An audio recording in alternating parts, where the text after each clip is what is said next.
So how do you feel about boundaries? It's a legitimate question. A lot of people come to me really struggling with this concept. They often feel guilty for setting boundaries, or they're not sure about even what a boundary is. They've heard the term, set the boundary, things like that, but that's really confusing for them because it's not something that's well taught in our society nowadays, right? They know that boundaries are really important to having healthy, constructive, supportive, and wonderful relationships, but why? And oftentimes they also know that they feel like their boundaries are being violated, but they can't quite pinpoint what the boundary is that's being violated. That's why I've created the Clarifying and Creating Your Boundaries free PDF. You can find out what your boundaries are, how to tune in to what the boundary needs to be, and how to effectively create and communicate your boundary so that way you stay in this place that respects you, respects the other person, but also gives you the confidence in your boundaries so that way you stop being gaslighted, disrespected, and unseen. Having your boundaries really clear gives you a voice and also helps the other person stay in accountability with themselves. So that's not a role that you have to take on anymore. So if you are ready to really have clear boundaries, to really understand what your role is in the boundary, and to give yourself some safety and some protection against people that might try to gaslight you or are just being disrespectful, go grab my Creating and Clarifying Your Boundary PDF at erinandersonthetraumacoach.com. And while you're there, let's schedule a call with me.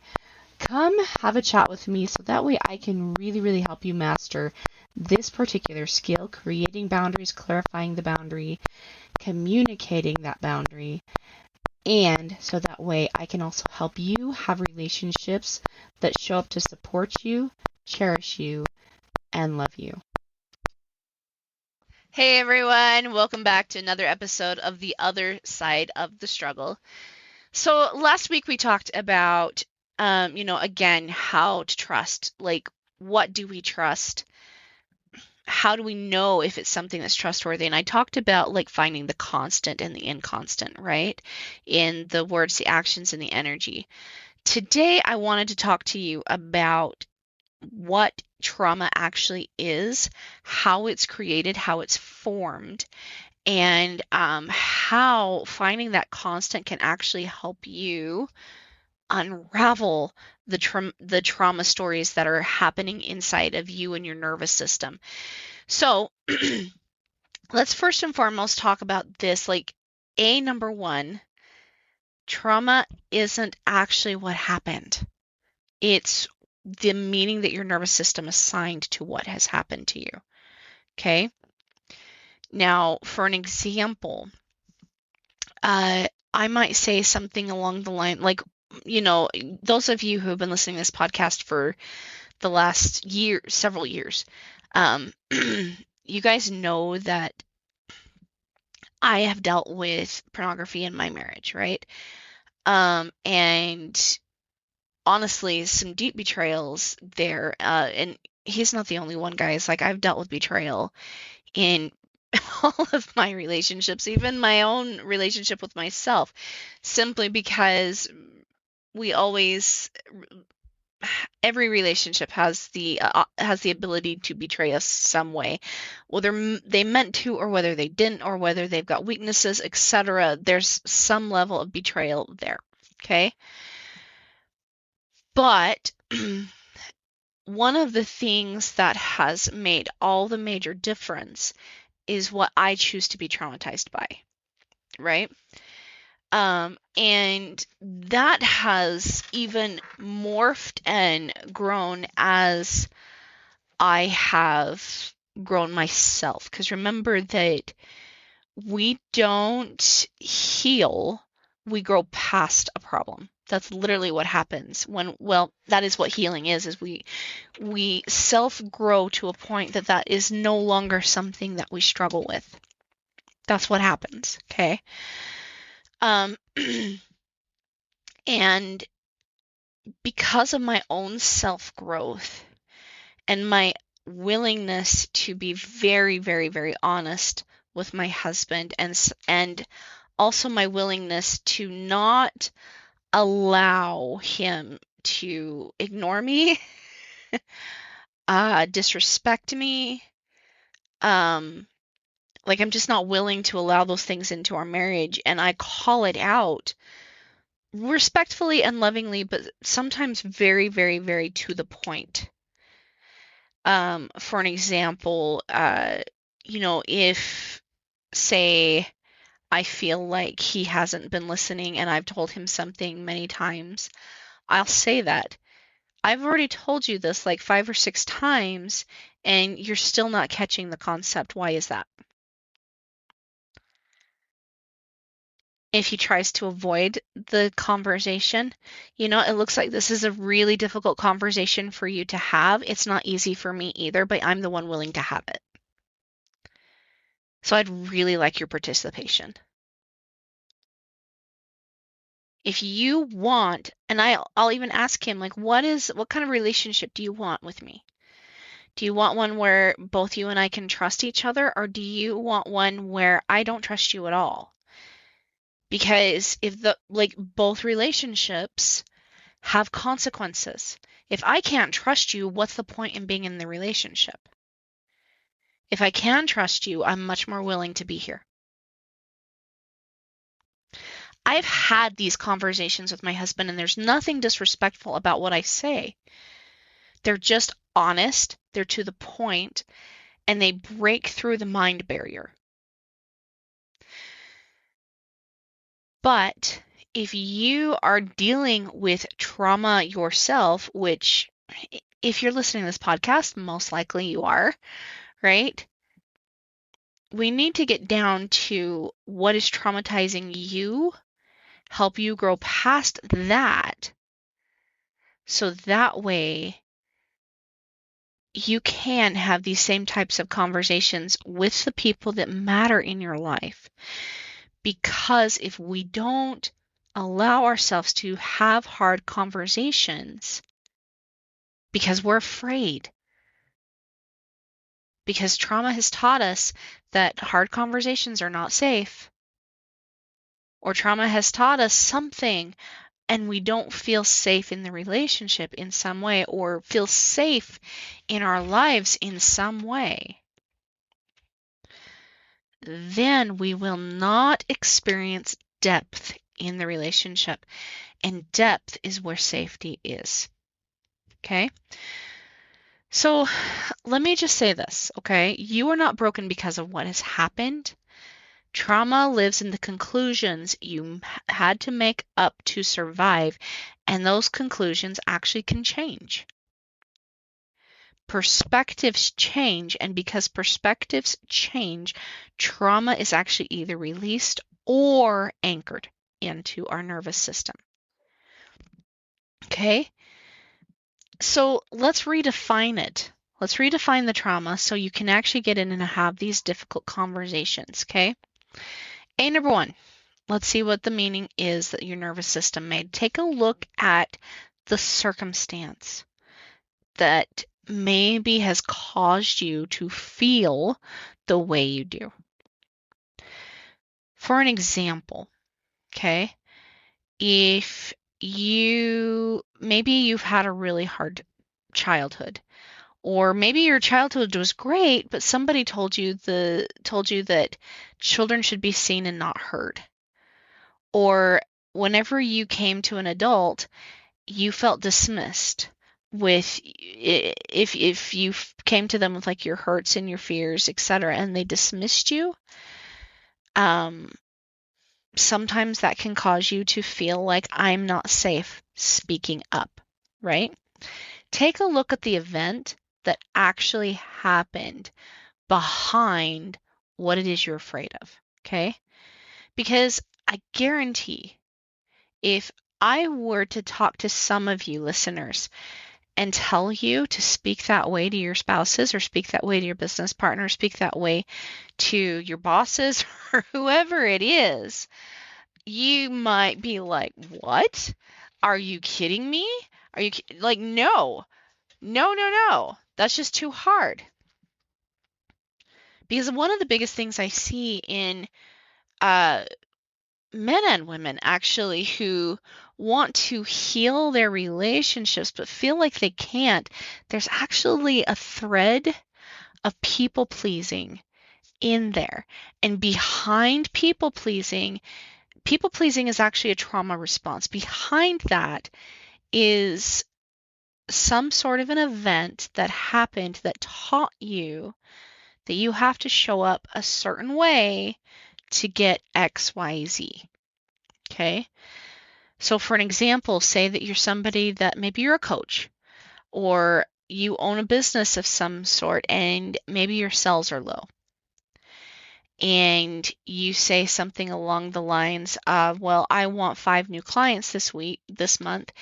And so, you're all gung ho, you're going to go out and find 5 new clients. And as you have conversations with them, they say, and by the way, guys, I totally did this, but they say that they want this and this and this out of a coach. And so you totally shift to become that coach. Maybe you even get into things that you're not so sure about, so that way you can get a client. Or maybe say you don't feel safe speaking with your mom. Okay?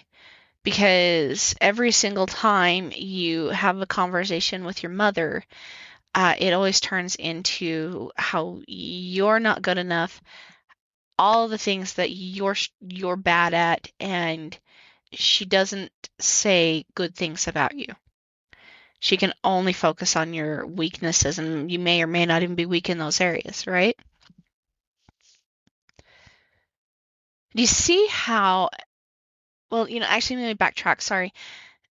And so in order for you to, quote unquote, avoid having a difficult conversation with your mom because she's not going to listen anyway, maybe you try to please her so that way she stops attacking. Somewhere down inside of our nervous system, we learn that what happened to us has this meaning, and that meaning hurts.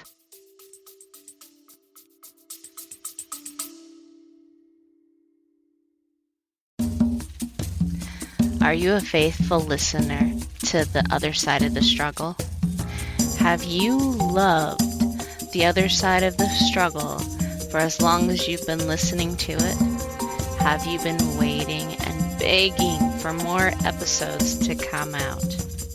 Well, good news. Come 2026, the very first part, the other side of the struggle is coming back better than ever, better than it's ever been, just for you listeners. So now you can heal your trauma in ways that you've never realized were possible before. So tune in, 2026, we're coming back.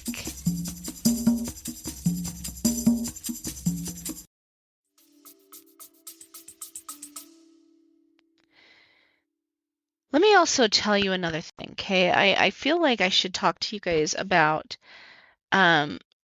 different cultures and why different cultures can actually have the exact same thing happen to them, but yet feel completely different and think completely different about that thing. And I think I might have even talked about this in a couple episodes ago, but if I didn't, I'm going to talk about it again. I have a friend in Tanzania, Africa, and he is a leader of a village, and they're it's full of women and children, this village. Very little men live there, and the reason why is because these men in this culture, they are married to many different women. So, and the women don't know. It's quote unquote not their business to know if he's married or not.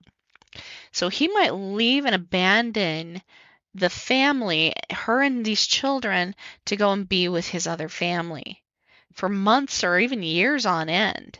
Maybe he's got several mistresses. Okay? While the wife or this woman and these children that she's created with this husband have to work hard to make sure that they're fed. And even though, they don't appreciate, I'm pretty sure they don't appreciate this about the men. They're not as easily traumatized by it if as what women in Western culture would be. And I'm not saying we shouldn't be. If our husbands, uh, we found out that they actually had another family and they went off to go be with that family for months or years on end while we have to, you know, fend for ourselves and our kids, we would freaking probably become murderers. Like let's just say what it is. Like we would go nuts. We would get so angry and we would try to fight a court battle with we'd go and get into divorce, we'd fight court battles, right? It would become kind of nasty. But these women in Africa, they don't have that ability. Once the paper is signed, she is his property. And so what they do is they form communities with other women who who are struggling, and that is how they survive. Is they create communities together.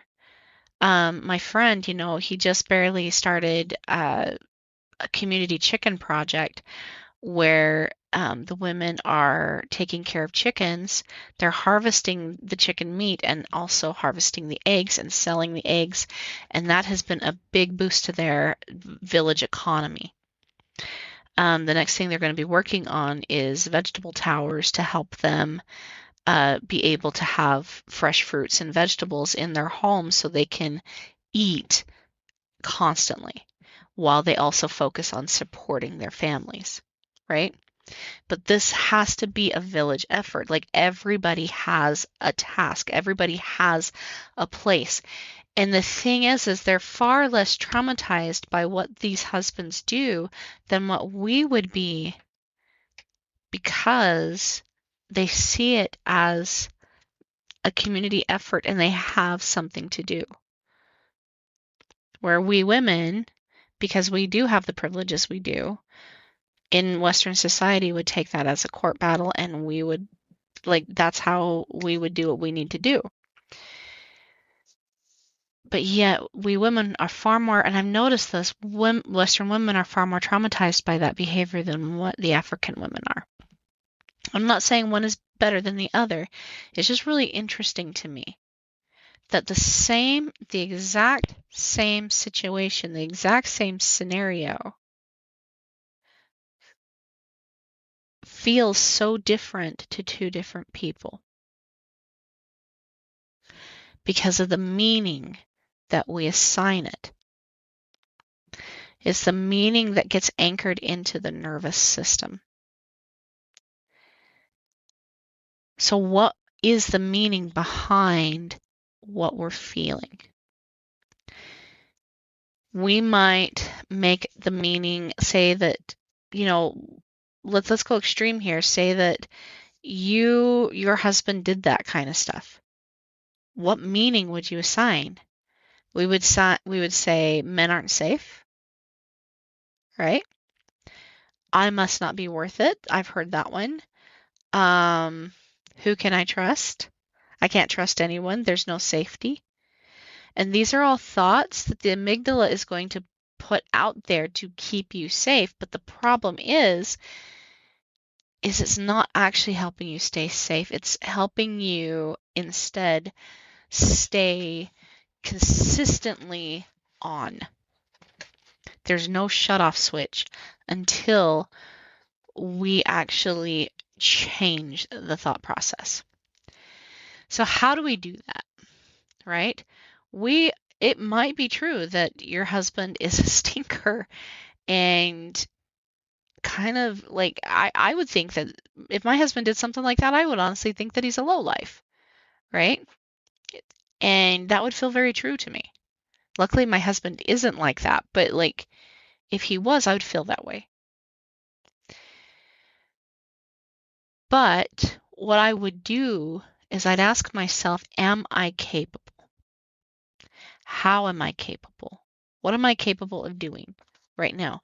How can I show up? How can I build a community? Because community is really key. How can I feel safe in that community? And then what I would do next is I'd anchor into who I am. What is true about me? Remember last week I talked about like actually doing what you say you're going to do, right? That creates massive self-trust in yourself. If you say you're going to do something for yourself and you actually do it, you learn to trust yourself. But if you constantly are breaking your own word to yourself, you learn to distrust yourself, making understanding and changing trauma in the nervous system way more difficult. Because when trauma happens, especially relationship trauma, you got to figure out who you can rely on. And who can you rely on if you can't even rely on yourself? That's a hard question to ask, and sometimes a really hard question to be met with. But if these are what you've taken on as truth, I'm not safe, I have to do everything myself, my needs don't matter, the mind creates that as predictability, as actual identity. I am unsafe. I have to do everything myself. These are I statements. See, the thing is your nervous system doesn't ask what is true. It asks, what do I have to think to keep me alive? That is what your nervous system thinks. It's not interested in truth. But when we actually do find truth, it gives us something to actually anchor into so that way we can act in a way that makes us feel safe, more determined, and helps us actually release a lot of trauma in our nervous system. So, some survival roles I've seen, like those thoughts will create like I have to be the strong one, I have to be the responsible one. I've actually heard that one before. Or I just have to stay invisible and then nobody will hurt me. Okay. And at the time, those identities might have served you well, but if they're consistently stuck in your nervous system, they will actually come back eventually and harm you, because as adults living in an adult world and taking care of adult things, we have to be able to work through our traumas. Otherwise, they stop us consistently from achieving the results we want. So you want to ask yourself again, like, what happened? What conclusions did I draw from what happened? What do I still believe? And what actually might also be true? And let me give you an example, because this is something that I think everybody here needs. If you're listening to this podcast, you probably need this. And also something that I see a lot of people struggle with, and that is money. On a societal basis, especially in the US, I see people struggling big time with money. And what gets us out of that is by actually this process right here, asking ourselves, okay, what happened? What have I seen about money? We learned about money from our parents. We learned about it in society, a lot of times from the TV we watched, media, etc. One thing I constantly see still and heard as a kid was rich people are bad, they're evil. Like they painted the rich people out to be like the Ebenezer Scrooges in all of our Christmas stories. But as I grew up and I've rubbed shoulders with 7, 8 figure business owners, I can honestly say some of them are the best people I've ever met. Some of them are my very best friends. I love them with all my heart and soul. And I love seeing their valor. These are some of the most honest, hardworking, loving people I know. So, what could also be true there? That wealth creates self growth. In my personal experience, yeah. You know, there's statistics out there where people who win the lottery often end up being worse off financially than what they were before they won the lottery. And the reason being is because their mindset isn't at a place where they can actually receive that money. Our subconscious will create our reality. It absolutely does. And if we think we're poor, poor me, our money doesn't come to me easily, and we get this giant check in the mail, people spend it faster and end up in way more debt than they did at the end of, that money than what they were before that it ever came to. The stories that are being fed to us in society by our families, etc., and they're well-meaning. A lot of it is really seriously well-meaning, but it's not set up in a way to help us actually be financially capable and financially safe. So, what happened that caused your money story? What did you conclude about it? Money might be bad. Money is the root of all evil. Money, money, money. And we might actually subconsciously push it away, right? What do you still believe? Do you still believe receiving that money is bad? If I were to fan out like a bunch of money, several $100s, okay? Maybe even several $1,000s. And I kissed it. Mary Morrissey talks about this. And I said, I love money. How would you feel? In that says a lot. If I told you that I loved money, how would you feel? Would you feel like I'm not a spiritual person? Would you feel like I'm not good enough? Would that challenge you in some way?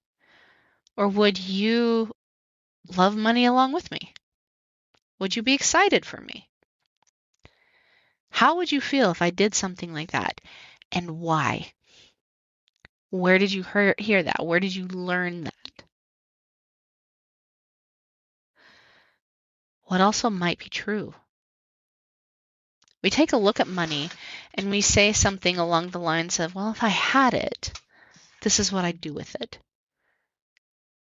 If you had $10,000, what would you do with that $10,000? What if it was $10,000 every single month for the rest of your life? What would you do with it?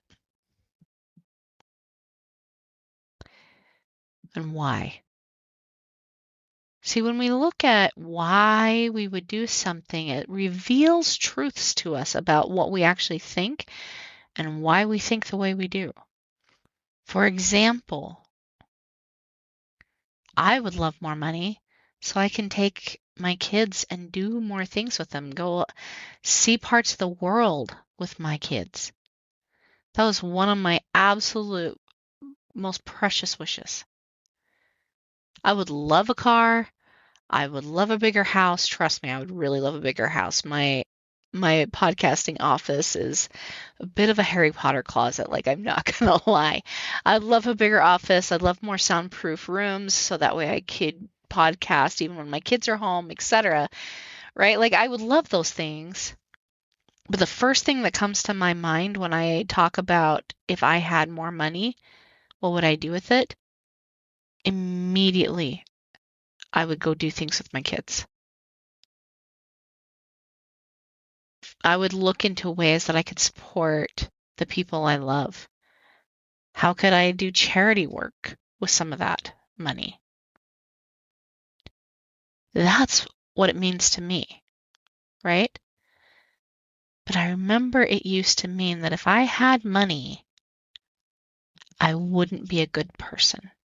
And there's a lot of people out there, that think that way because we have been traumatized. We have been trained to be traumatized by money. Today, in today's society, men are trying to be traumatized by women, and women are trying to be traumatized by men. We are trained in our trauma sometimes. But it doesn't always mean that what we think is necessarily true. Now, if you've been listening to my podcast for a while, you know that I am Christian. I love Jesus Christ very, very much. So one of my favorite things to do is if I want to figure out what is actually true and live that, I take a look at his words. What does he say about this subject? I write those things down, I study them, I get into scripture. And honestly, guys, a lot of what I've learned is actually from scriptures. Not even joking. I still do a lot of trainings with other people and I learn from other people. Like I said, I love Mary Morrissey. You guys know that I've worked with my friend Kushla Chadwick before. And I learned from a lot of people, but the majority of what I've learned comes from scripture because that is my source of truth. So you got to ask yourself, what is your highest form of love? Because love is truth. We find truth when we understand love. So what does love look like to you?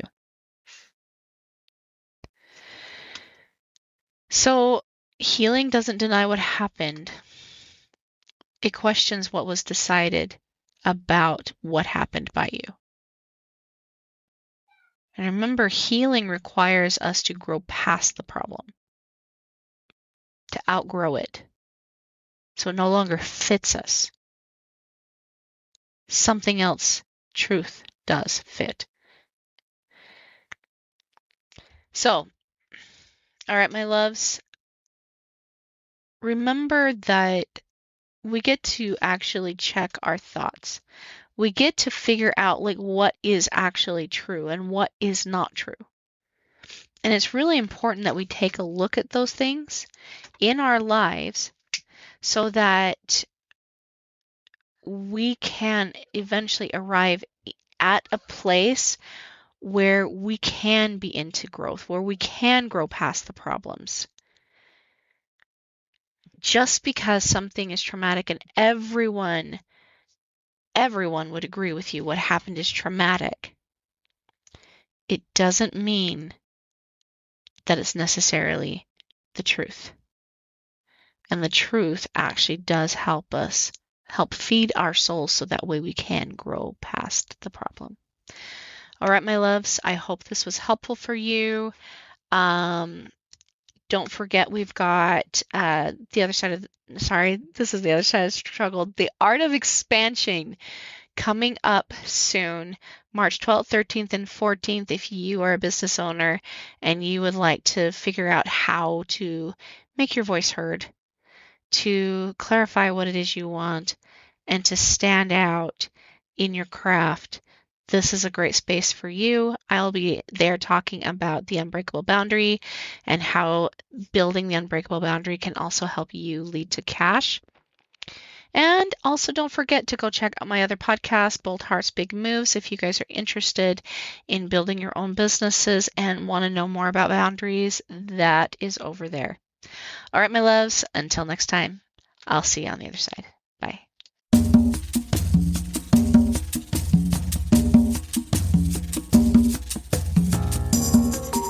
Hey guys, thanks so much for hanging out with me today and listening in on this podcasting episode. Don't forget to tune in next week. It's gonna